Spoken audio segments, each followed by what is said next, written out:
जी हाँ, न्यूज 24 का मतलब हिंदुस्तान की आवाज और सुबह से हमारी ये मेगा कवरेज जारी है। आज सबसे बड़ा ओपिनियन पोल, सबसे अलग ये प्रस्तुति आपके सामने हम लेकर हाजिर है। आज हिंदुस्तान बोलेगा, देश सुनेगा, आखिर महायुद्ध को लेकर आम जनता क्या सोचती है। अलग अलग शहरों से हमारे तमाम रिपोर्टर्स, हमारे सहयोगी हमारे साथ जुड़े हुए हैं जो हिंदुस्तान का मूड आप तक पहुंचा रहे हैं। एक बार फिर परिचय करवा दे और देखिए जो सवाल हमने उनसे पूछा, रशिया यूक्रेन युद्ध पर अब तक भारत का पक्ष क्या सही है। हाँ कहने वालों की तादाद 91%, नहीं कहने वालों की तादाद महज 2%, जबकि जिन्होंने कोई राय जाहिर नहीं की, कह नहीं सकते, 7% ऐसे लोग। और देखिए स्क्रीन पर अब नजर दौड़ाइए, अलग अलग शहरों से हमारे सहयोगी भी हमारे साथ जुड़े हुए हैं। पटना से अमिताभ ओझा को, अहमदाबाद से भूपेंद्र सिंह नजर आ रहे हैं, दीपक दुबे हमारे साथ अलीगढ़ से मौजूद है, दिल्ली से दिव्या अग्रवाल, मेरठ से ऋषिकेश हमारे साथ है, पल्लवी झा पुणे से हमारे साथ जुड़ी है, लखनऊ से मानस श्रीवास्तव को आप देख सकते हैं, पंकज शर्मा जम्मू का हाल बताएंगे, वहां के लोगों के मन में क्या है। मुंबई से बताने के लिए संकेत पाठक मौजूद है, विनोद जगदाले हमारे साथ ठाणे से जुड़े हुए हैं, भोपाल से विपिन श्रीवास्तव, प्रभाकर मिश्रा मुजफ्फरनगर से, पवन मिश्रा को आप दिल्ली से देख सकते हैं, चंडीगढ़ से विशाल इंग्रीश और अशोक तिवारी भी आपको नजर आ रहे हैं, जो बताएंगे कि लखनऊ में लोग इस महायुद्ध को लेकर के क्या सोचते हैं, भारत के स्टैंड पर क्या सोचते हैं, इस महायुद्ध का दोषी किसे मानते हैं। हमारे साथ खास मेहमानों का पैनल भी है। बिल्कुल, न्यूज 24 की मेगा कवरेज लगातार जारी है। जो कोई नहीं सोच पाया वो न्यूज 24 ने सोचा कि इस महायुद्ध में हमने हिंदुस्तान की जनता को जोड़ा है। पूर्व राजदूत जेके त्रिपाठी जी लगातार हमारे साथ मौजूद हैं। जेके त्रिपाठी जी, मैं आपके पास आऊंगी, लेकिन लखनऊ का मैं पहले रुख करना चाहती हूँ। अशोक तिवारी वहां पर मौजूद हैं। अशोक तिवारी, एक नौवां सवाल जिसका जवाब आ गया है। सवाल यह था कि इन दोनों देशों की लड़ाई में जो भारत का स्टैंड रहा है, इस पर सवाल पूछिए कि हिंदुस्तान की जनता, लखनऊ की जनता क्या कह रही है, कैसे देख रही है भारत के इस रुख को।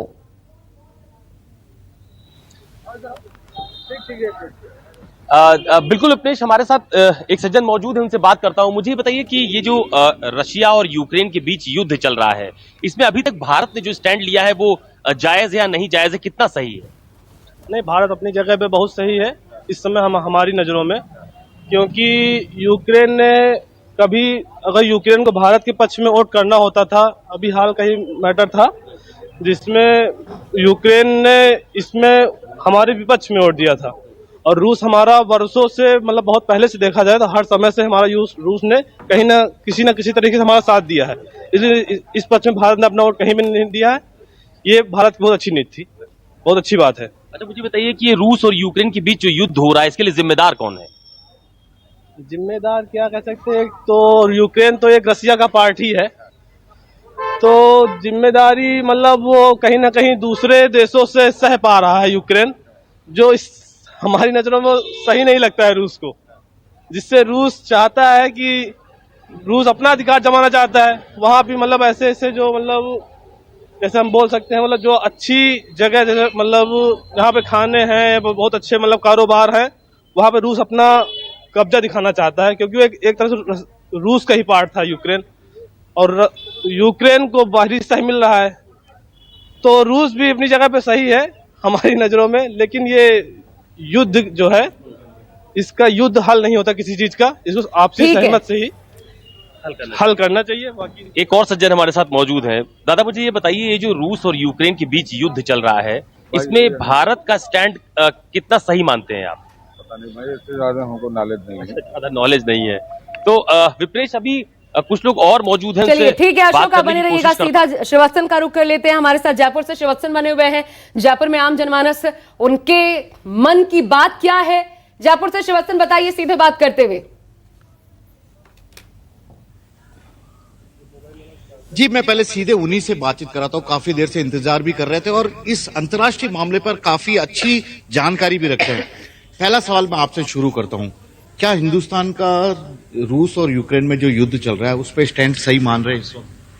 देखिए, अगर हम ये सोचें कि जिस तरीके से हमारे उधर से लोग निकल के आए, उस तरीके से तो एक बार सोचते हैं तो मैं स्टैंड सही मानता हूं, पर एक मानवता की दृष्टि से जहां पे यूक्रेन के लोग मारे जा रहे हैं, उस तरीके से देख के ऐसा लगता है कि हम लोगों को, मतलब उधर के लोगों के बारे में सोच के ऐसा लगता है कि उन लोगों के साथ अन्याय हो रहा है, कि वहां के लोग बिना वजह, बिना बात के मारे जा रहे हैं, परेशान हो रहे हैं, उनके घर बाहर जा चुके हैं, वो बर्बाद हो चुके हैं। आप तो शिक्षक भी हैं, क्या चीज समझ में आ रही है, कौन जिम्मेदार है? क्या राष्ट्रपति यूक्रेन के, उन्हें अब देश छोड़ के चले जाना चाहिए, क्योंकि देश ऑलमोस्ट बर्बाद की कगारी पे पहुंच चुका है?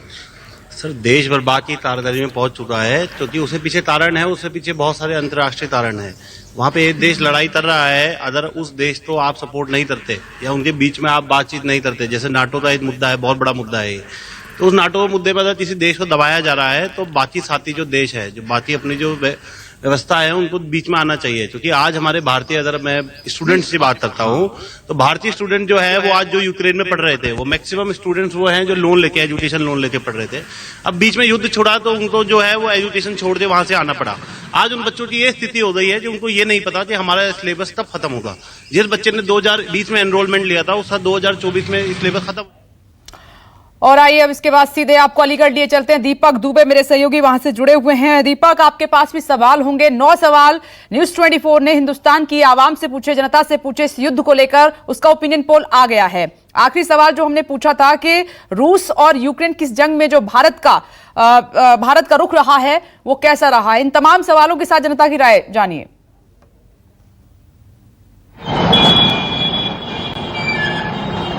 आज हम लोगों से सीधे बात करने की कोशिश करते हैं। आपसे जानना चाहेंगे यूक्रेन के युद्ध को आप किस तरह से देख रहे हैं, भारत का स्टैंड आप क्या मानते हैं कि सही दिशा में है इस वक्त जिस तरह के हालात वहां पर बने हुए हैं, और किसे जिम्मेदार ठहराते हैं? देखिए, यूक्रेन और रशिया का जो युद्ध हो रहा है वो युद्ध तो किसी भी देश का हो या किसी भी धर्म का हो या जाति का हो, युद्ध तो युद्ध है। जिससे जनहानि होगी तो बिल्कुल गलत बात है जनहानि होना।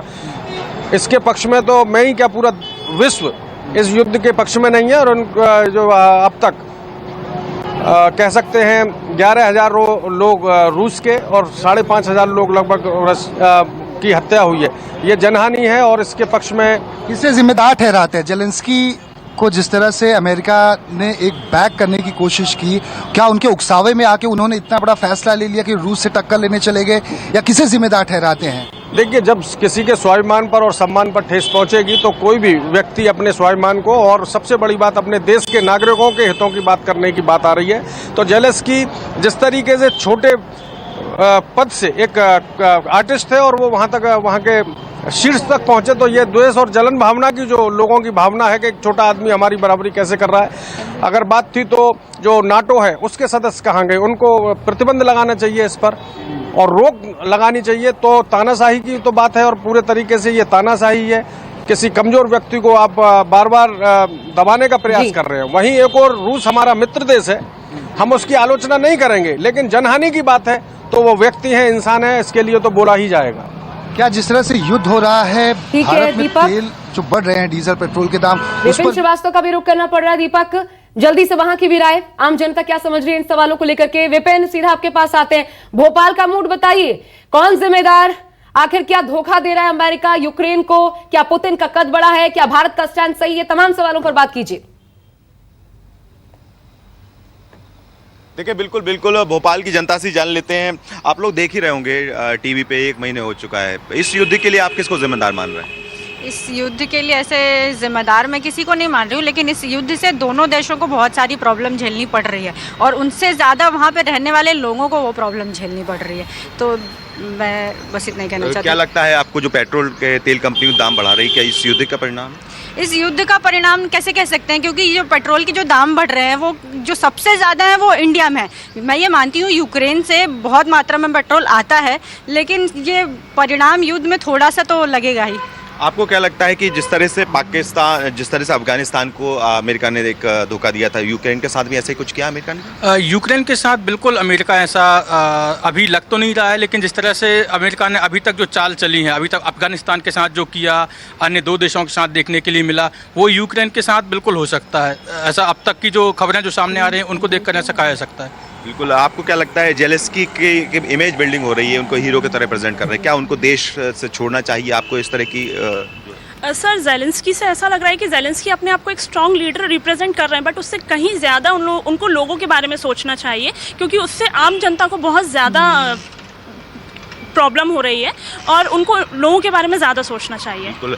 आपको क्या लगता है कि रूस जो है वो ताकतवर हो रहा है? आपको लग रहा है इस युद्ध से रूस की ताकत बढ़ रही है देश में? पूरे विश्व में? सर वो अपनी ताकत तो ज़रूर दिखा रहा है, लेकिन देखा जाए तो वो अमेरिका के सामने वो धीरे धीरे कमज़ोर होता जा रहा है, क्योंकि एक महीने से ज़्यादा हो गए हैं युद्ध को चलते हुए, तो वो धीरे धीरे उसकी ताकत कमज़ोर होती जा रही है। ये कहना गलत नहीं है कि यूक्रेन एक महीने से उनसे लड़ रहा है, तो वो काफ़ी अच्छे से वर्ल्ड में अपने आप को अपना वर्चस्व दिखा रहा है, तो ये काफ़ी सही चीज़ हो रही है। लेकिन देखा जाए तो ये काफ़ी गलत है कि वो एक महीने से लगातार युद्ध चल रहा है, तो अब दोनों देशों को आपस में विचार करना चाहिए कि अब किसी भी तरह से युद्ध को रोका जाए, क्योंकि दोनों देशों के लोगों को काफ़ी इससे प्रॉब्लम हो रही है। अच्छा, क्या लगता है आपको जिस तरह से रूस और यूक्रेन का जो युद्ध है उसमें भारत जो स्टैंड ले रहा है उसको लेकर आप क्या कहेंगे? जैसे कि हम देख सकते हैं कि भारत और रसिया का जो रिलेशन है वो पहले से काफ़ी मजबूत है। रसिया हमेशा भारत के साथ खड़ा रहा है, तो उस हिसाब से भारत बीच में नहीं पड़ना चाहता यूक्रेन और रूस के विवाद में। तो इंडिया जो साइड ले रहा है वो किसी भी तरीके से पार्टिसिपेट नहीं कर रहा वोटिंग में, तो वो सही डिसीजन है इंडिया का। आपको क्या लगता है डिसीजन जो स्टैंड है भारत का, उस स्टैंड को लेकर क्या कहेंगे इस युद्ध को लेकर? सर मुझे तो लगता है स्टैंड जो भारत का है वो बहुत अच्छा है, क्योंकि वो यूक्रेन में रूस और जो इंडिया के संबंध है वो काफ़ी अच्छे हैं, क्योंकि रूस ने भी इंडिया को बहुत सपोर्ट किया है। तो ठीक है विपिन, हमने भोपाल की जनता की राय जानी इस युद्ध पर। अब 10वां सवाल आपकी टीवी स्क्रीन पर। यूक्रेन रूस की वजह से बढ़ रहे हैं भारत में तेल के दाम। इस तरीके से परिणाम, हाँ 55%, नहीं 40%, कह नहीं सकते 5%। हिंदुस्तान की जनता की ये राय है हाँ में, लेकिन 55% लोगों ने अपना जवाब दिया है कि हाँ जंग की वजह से, यूक्रेन रूस की वजह से बढ़ रहे हैं भारत में तेल के दाम। और वो तस्वीर भी आपने देखी है, महंगाई लगातार जारी है। जेके त्रिपाठी जी हमारे साथ लगातार मौजूद हैं, पूर्व राजदूत हैं। जेके त्रिपाठी जी, एक बार फिर से मैं सर आपके पास आ रही हूँ। सवाल मेरा दो लास्ट के जो सवाल है, 9वां और 10वां, जो न्यूज़ 24 ने उठाए हैं। पहला ये अभी कि इस युद्ध की वजह से भारत में तेल के दामों पर इफेक्ट हो रहा है, लोग मानते हैं हाँ असर पड़ा है, महंगे हो गए तेल के दाम। और एक सवाल ये था कि क्या जो भारत का स्टैंड है इस युद्ध में, वो उसको कैसे देख रहे हैं आप?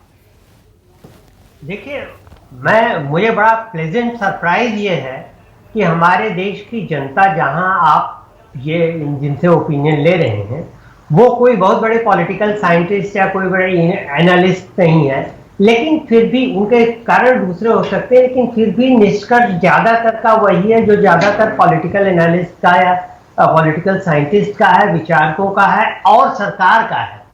ये बड़े ताज्जुब की बात है। मैं पहले आपको इसकी बधाई देना चाहता हूं कि आपने ये बहुत अच्छा कदम उठाया, जिससे कम हमारी जनता क्या सोचती है विश्व के एक बहुत बड़े मसले के बारे में ये पता लगेगा।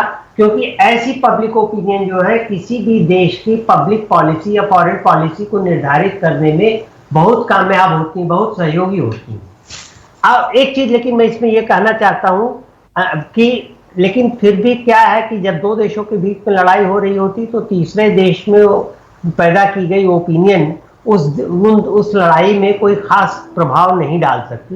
बहरहाल, अब जो दो आप कह रही हैं कि एक तो भारत की नीति कैसी है, भारत की नीति देखिए अभी तक सही रही है, टाइम टेस्टेड रही है।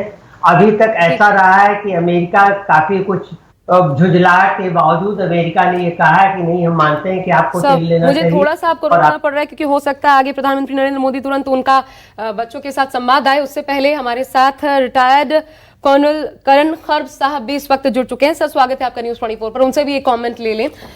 सवाल ये कि आप ये अगर लगातार सुन रहे हो खर्ब जी, ये देखने को मिल रहा है जिसको यूरोपियन यूनियन और नेटो ने एक हीरो की तरफ प्रेजेंट किया, वो जो तालियां जिसमें पूरा देश बर्बाद हो गया और तालियां पे तालियां बजाई जा रही थी, उसको हिंदुस्तान की जनता विलेन के तौर पर समझ रही है। ये माइंडसेट क्या बता रहा है?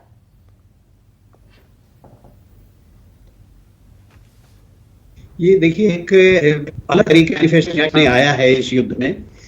पहले जिस ढंग से लग रहा था कि आक्रामक तो रूस था और वो तो अभी भी है, लेकिन यूक्रेन को प्रोत्साहित करने वाली शक्तियां जितनी भी थी, चाहे वो जो बाइडेन हो और चाहे यूरोपियन बाकी जितने भी राज हैं, जितने भी देश हैं यूरोप के, उनके भी, चाहे वो यूई है चाहे नेटो है, सब ने एक तरह से दूर दूर से हौसला बढ़ाने का प्रयास किया, जो अल्टीमेटली ऐसा लगता है कि बिल्कुल उकसाने जैसा।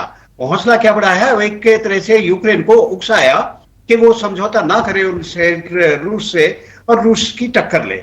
शायद ये कि जो बाइडेन और नेटो देश ये देख रूस की कितनी शक्ति है, रूस की सामरिक शक्ति यहाँ पे थोड़ा किस सी आपकी आवाज में थोड़ी सी डिस्टर्बेंस भी है, थोड़ा रोक भी रही हूँ क्योंकि तस्वीर।